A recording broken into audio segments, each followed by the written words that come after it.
अच्छा, ऐसा धोखा हमारे साथ किया, भोगोगे तुम। ये जो निकलता है ना, भोगोगे, ये अकाट्य होता है। क्योंकि किसी का भी हृदय, मान लो किसी भी जीव जंतु को आप कष्ट दें और उसका हृदय आह भर जाए, तो वो आह वज्र की लीक है, तुम्हें भोगना पड़ेगा। वो आह किसी की ना लेना जिंदगी। कोई ऐसा कोई आह भर करके कह दिया तुम समर्थ हो, हम तो कुछ कर नहीं सकते, वो अंदर से दुखी, फिर तुम्हारी सामर्थ्य काम नहीं करेगी, मिट्टी में मिला देगी। ऐसा नहीं कि आप जो कर रहे हैं कोई देख नहीं रहा, कोई हिसाब किताब नहीं, जो कर रहे हैं अवश्य में भोक्तव्यम, बहुत सावधान।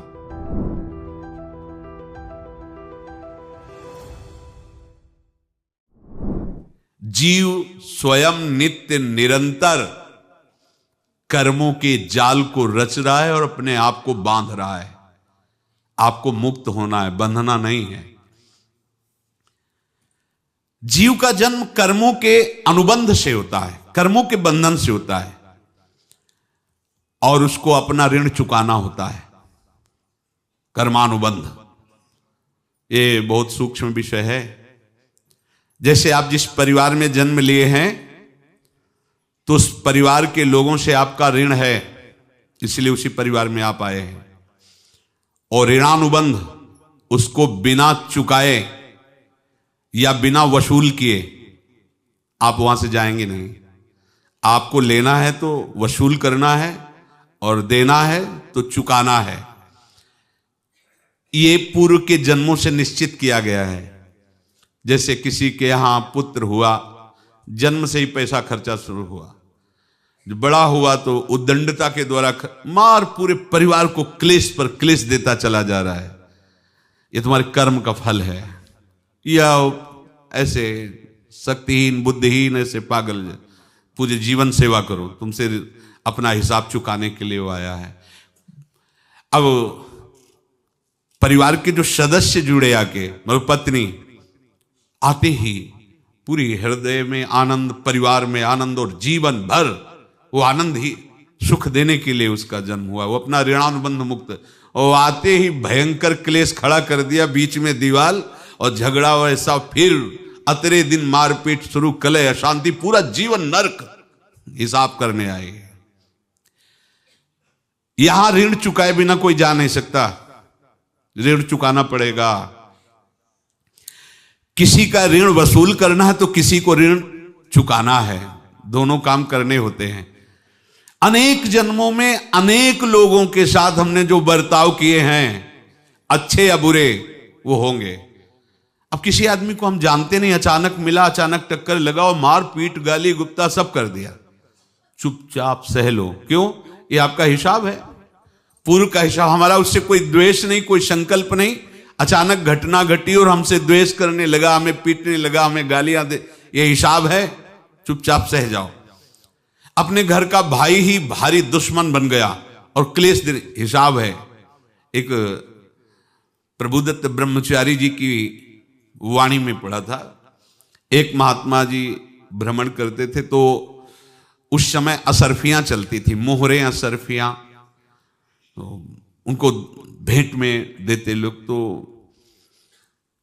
या तो ठाकुर सेवा में लगे तत्काल, या संत सेवा में तत्काल लगे, उसका संग्रह करके डोलना ये ठीक नहीं है बैरागी के लिए, सिद्धांत में ये ठीक नहीं है। तो जब 2, 4, 6, 8 ऐसे मोहरे हुई, तो उन्होंने विचार किया कि और भ्रमण करके जब काफी मोहरे हो जाएंगी तो प्रयागराज में जब कुंभ पड़ता है, एक बार पूरे सब अखाड़े के संतों को, अलग अलग संप्रदाय सब संतों को बुलाएंगे और सबको पुआएंगे। अब साधु है तो यही विचार करेगा, और क्या विचार करेगा। तो उन्होंने ऐसे डंडा बनवाया, बेंत, जो ऊपर से चूड़ीदार और भीतर पोला, और मोहरे उसमें डालते गए। और भ्रमण, जहां जहां श्रद्धालु भगत थे सबके यहां जाना और इच्छा रखना कि एक मोहर तो दे दे दक्षिणा में। कामना कोई भी हो वो बांधती ही है, ध्यान रखना। इसीलिए प्रभु जो चाहे वो करे, अपनी चाह नहीं रखनी चाहिए, अपनी चाह प्रभु की चाह में मिला देनी चाहिए। धीरे धीरे वो छड़ी भर गई।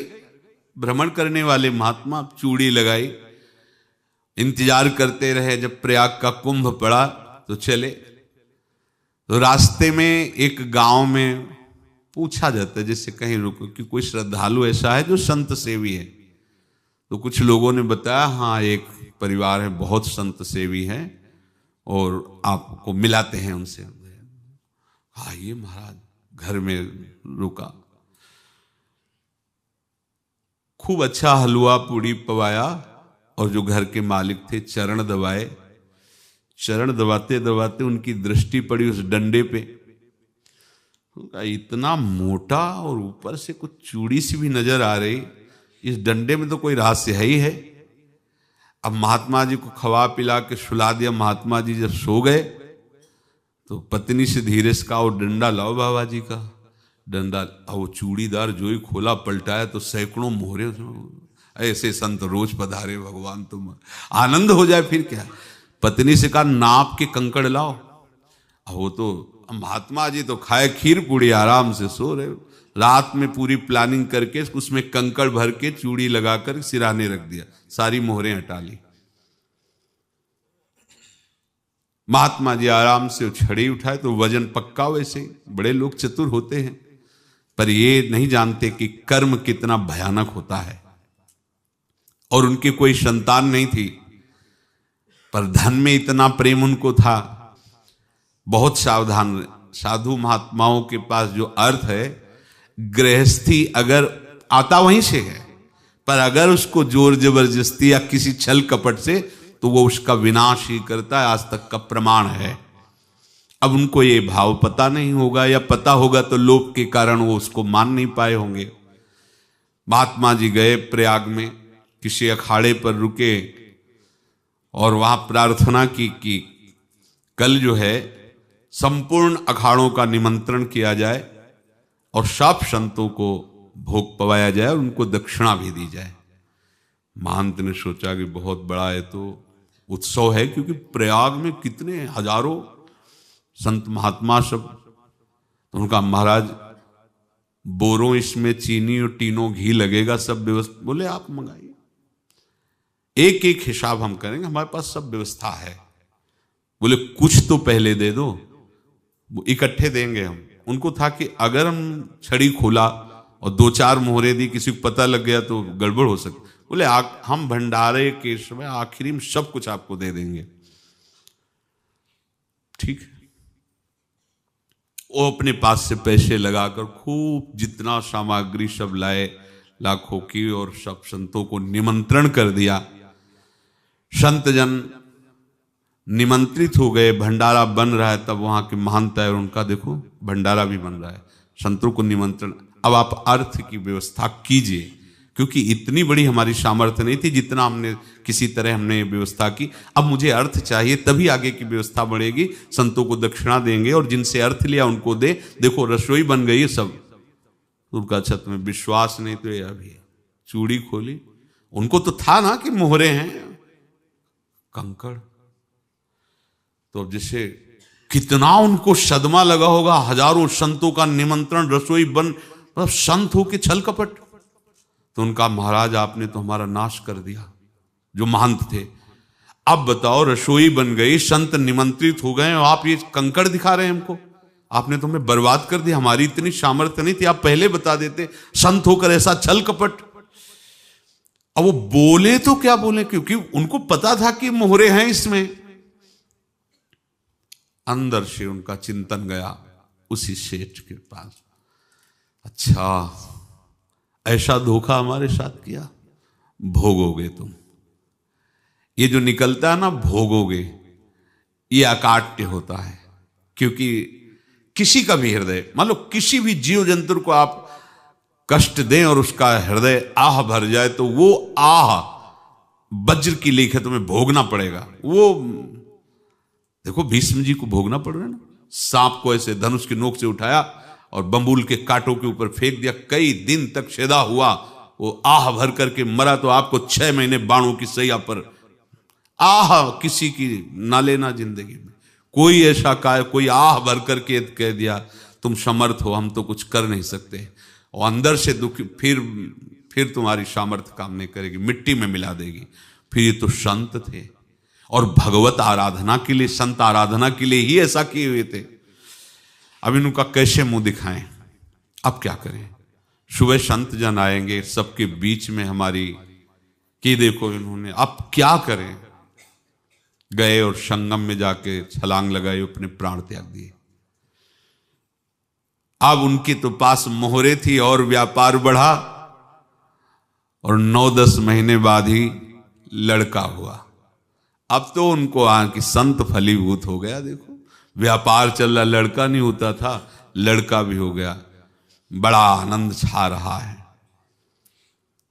जब से वो प्रकट हुए और धन की वृद्धि शुरू हो गई, पढ़ाई लिखाई में उनके खर्चा हुआ सब, बस बीमारी शुरू हो गई उनके शरीर में।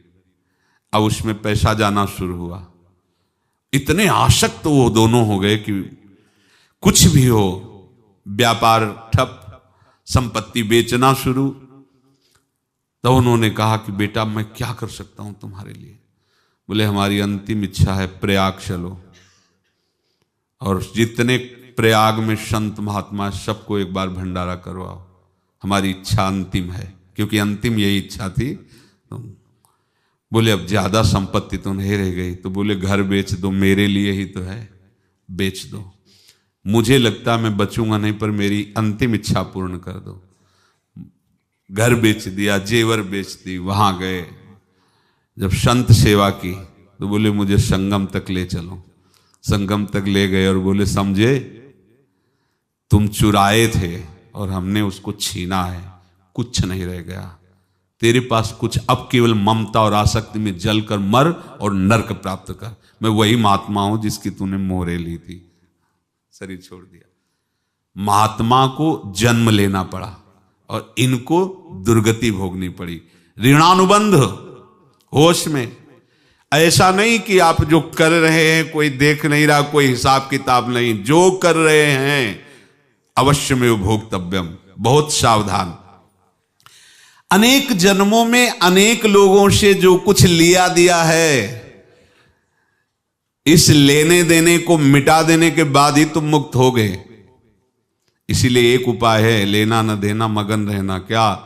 मालिक को समर्पित हो जाओ, मालिक को अपना माना हुआ समर्पित कर दो, खत्म। अहम त्वाम स्वरूपापेभ्यो मोक्षयिष्यामि, सब खत्म, आगे पीछे लेना देना सब खत्म। एकादश स्कंद में भगवान श्री कृष्णचंद्र जी ने कहा जो मेरे चरणों का आश्रय लेकर भक्त मेरा भक्ति करता है, उसके पितृ ऋण, मातृ ऋण, देव ऋण, ऋषि ऋण, सब ऋणों से मैं मुक्त कर देता हूं। बस यही एक उपाय है जो इसके बंद करने का उपाय भक्तों के लिए है, वो यही है, भगवान की शरण में होकर अपना माना हुआ पूरा भगवान के अर्पित कर दो। अर्पित करने का तात्पर्य उसमें अहम हटा दो। तो दियम वस्तु गोविंदम तुभ्यमेव समर्पये। जिनसे तुमने सेवा करवाई है उनकी सेवा करनी पड़ेगी, जिनसे तुमने जो कुछ लिया है उनको देना पड़ेगा। ये लेने देने का व्यापार जब तक समाप्त नहीं होगा तब तक तुम्हारा जन्म मरण चलता रहेगा। अब आपको यहां समझना है, यदि आपसे किसी ने पैसे लिए बेईमानी करके नहीं दे रहा है तो आप उसको गाली मत दीजिए, आपने बेईमानी की थी इसलिए आपकी बेईमानी हुई है, ले गया, कोई बात नहीं है, बंधन से मुक्त हुए, जो बोझा था चला गया। उसको ऐसा ना देखे कि ये बेईमान हमारे रुपए मार लिए, अब जो कुछ होगा देखेंगे। अगर आप आगे नया कुछ करते हैं तो फिर आगे का हिसाब आपको भोगना पड़ेगा, ध्यान रखना। ऐसा नहीं है कि आपको भोगना नहीं पड़ेगा। एक ही उपाय है कि अब जो शरीर धारण किए इसी में जो भोग ले, आगे ना होना चाहिए। तो क्या करे? सर्वतो भावेन भगवान की शरण ले ले। ये तो सर्वाणि कर्माणि मयि सन्न्यस्य मत्पराहा अनन्ये नैव योगेन माम ध्यायन्तु उपासते तेषाम् अहं समुद्धर्ता मृत्यु संसार से। ये बड़ा कठिन है पार होना, कोई छोटी मोटी बात है। एक महात्मा बाल्यावस्था से भजन करते थे, शालिग्राम भगवान पास रखते थे और उन्हीं की आराधना करके बस पाठ, नाम, जप और भ्रमण करते थे। यौवन अवस्था थी, गंगा जी के किनारे अपने ठाकुर को विराजमान करके स्नान करने के लिए कपड़ा ही उतार रहे थे कि 90 लोग आ गए, भाला तलवार सब लेकर, मारो मारो इसको मारो, घेर लिया। तो उन्होंने हाथ जोड़कर कहा, हमने क्या अपराध किया, कोई सुन ही नहीं रहा। तो उन्होंने कहा, मार तो डालोगे ही आप 90 लोग, हमको अस्त्र शस्त्र तो लिए नहीं, एक बार हमें गंगा में डुबकी लगा देने दो और अपने ठाकुर को स्नान करा देने दो, फिर इसके बाद आप मार देना। भगवत इच्छा से वो लोग रुक गए, स्नान किया और अंदर से प्रार्थना की, प्रभु ये क्या लीला है आपकी, आपके सिवा मेरा कोई है नहीं और ये मुझे मारना चाहते हैं।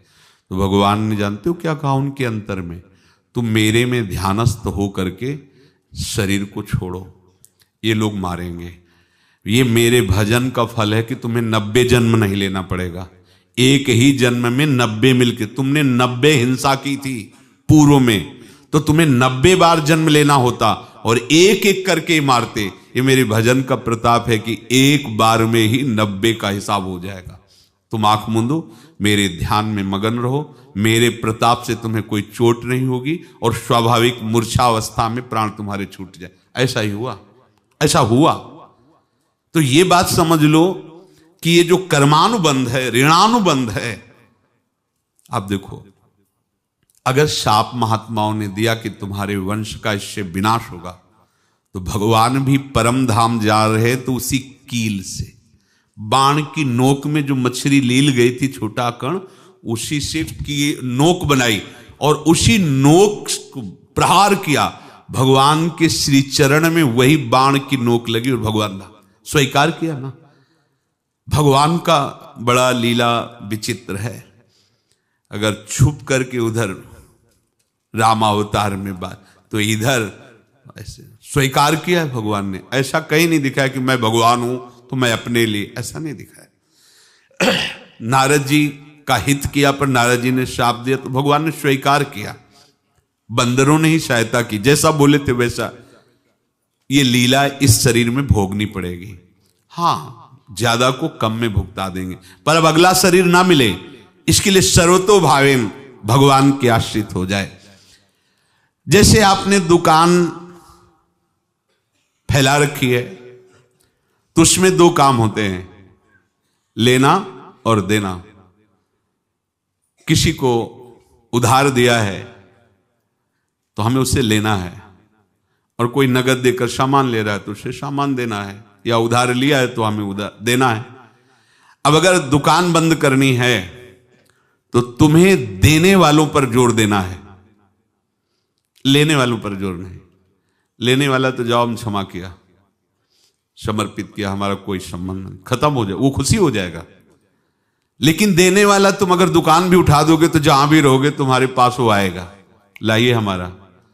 तो देने पर नजर रखिए, जिसका जिसका हिसाब है वो आपके सामने आता जाए, हटाते जाओ। लेने पर नजर मत रखिए और दुकान फौरन उठा दीजिए, नहीं अगर लेते देते रहे तो चलता रहेगा। आगे चलकर कुछ लेना न देना, मगन रहना बस अपने प्रभु के चिंतन में। अब हम कैसे जाने कि किसको क्या देना है, हमें क्या पता?